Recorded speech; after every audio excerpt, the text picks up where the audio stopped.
interrupt your dull life to bring you something bewildering.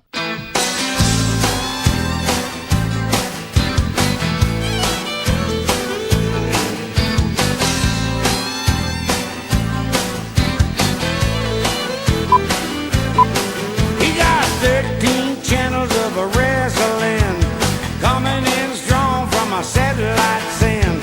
200 function remote control, big screen TV with stereo. Football, baseball, NASCAR too, a picture and a picture and it's all in view. And if it comes on just a little too late, with his 3 CRs he can get it on tape. He's a high-tech redneck, military meets Star Trek. He's a bumpkin, but he's bucking. He's a high-tech redneck.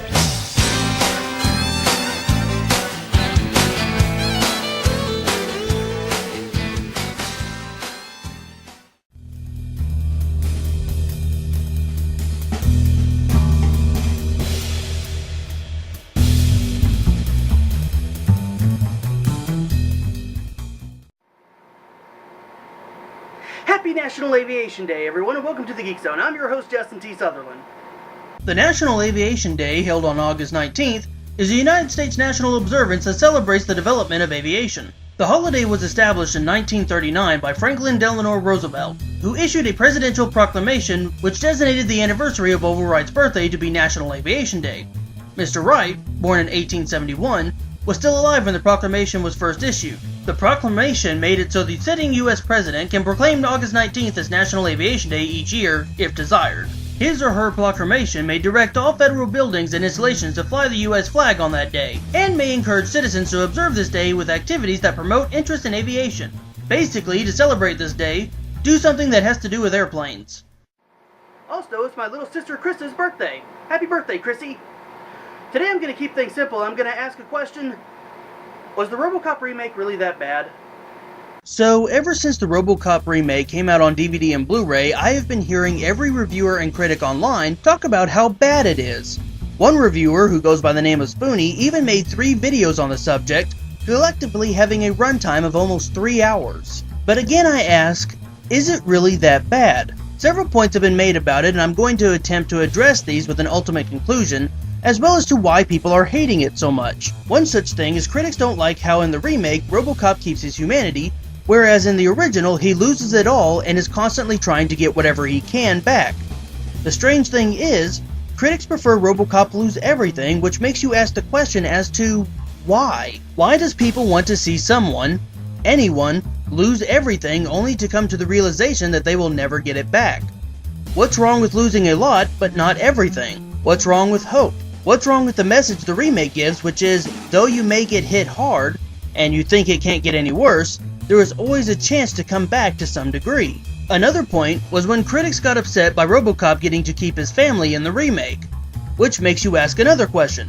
Why do critics dislike the idea of the family? Why do they prefer once again that the hero lose everything, as opposed to what would happen in real life?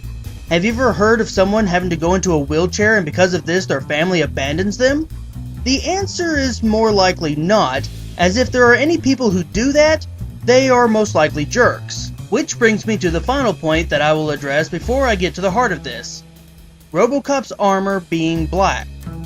Even though it is explained in the movie as being from the mind of the bad guy, and once the bad guy is gone at the end, he goes back to being the classic silver, it's like critics didn't watch the movie. It's like they went in with the mind that it's going to suck regardless of what happened. And thus the looming question that has been plaguing every point. Why? Well, personally I think there are 2 forces at work here, and it's really quite sad. The first force keeping people from enjoying this movie is the ever-dreaded nostalgia factor. Nostalgia is a 2-edged sword.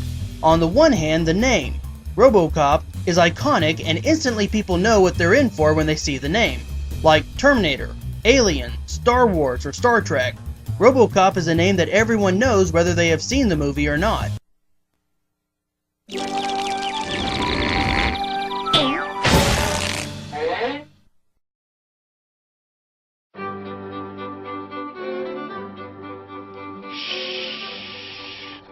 Hiding in the shadows. It's either your creepy neighbor with a binocular collection, or it's Prometheus, putting the I'm Fighter in Crime Fighter. Finding all 400 Riddler trophies in just 3 days, Prometheus proved himself to be such a great Batman, I simply had to make him my Robin.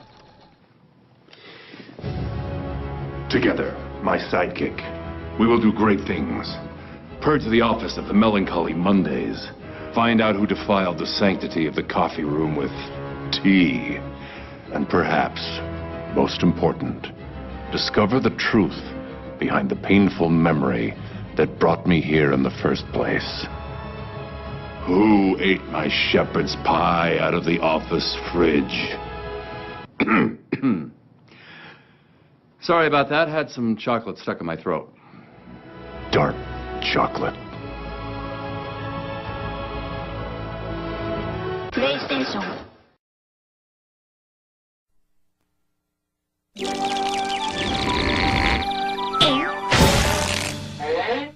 But like I said, it's a two-edged sword because even though it is recognizable, there is always those with a never-ending, almost obsessive love of their childhood.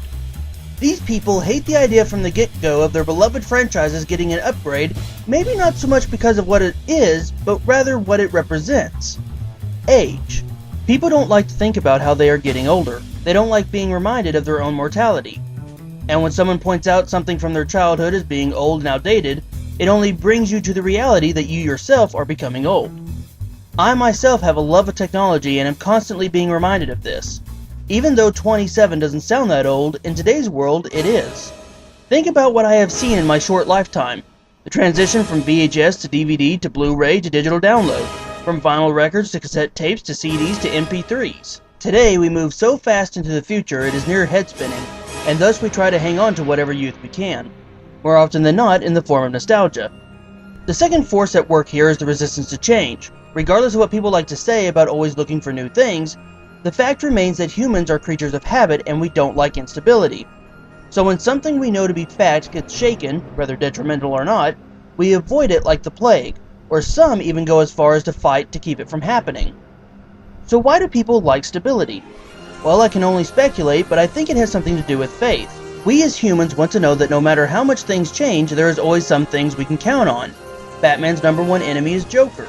John Connor is fighting to save the Earth from the Terminators, and Robocop is a tale of tragedy and vengeance. When this gets shaken, it gives a feeling of unease and makes someone question things, which, as several studies have proven, people don't like to do. So should we look at these critics with disgust and scold them for not liking it for various reasons? No, because they have just that. Reasons. Some people may just not like the remake because it does have some awkward moments, but then again, maybe they don't like it because of what it represents to them personally. The fact is, whether you like the movie or dislike it, we all have a reason that is just as valid as the next. I myself am a huge Robocop fan, watching all 3 original movies, all 4 Canadian-made movies, the live-action TV series, as well as the 2 animated series, and I also like the remake. But the original will always have a special place in my heart purely for the longing of a simpler time, also known as nostalgia. So my recommendation is, before listening to the opinions of anyone, this is one of those films you need to go see and decide for yourself. Until next time, Geeklings, later. We now return to normal broadcasting.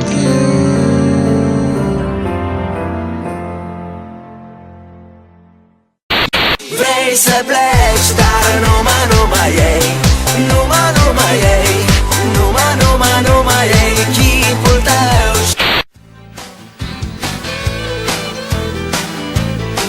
He's got 20 subwoofers in the bed of his truck, 1,000 watts of power, and he keeps it cranked up.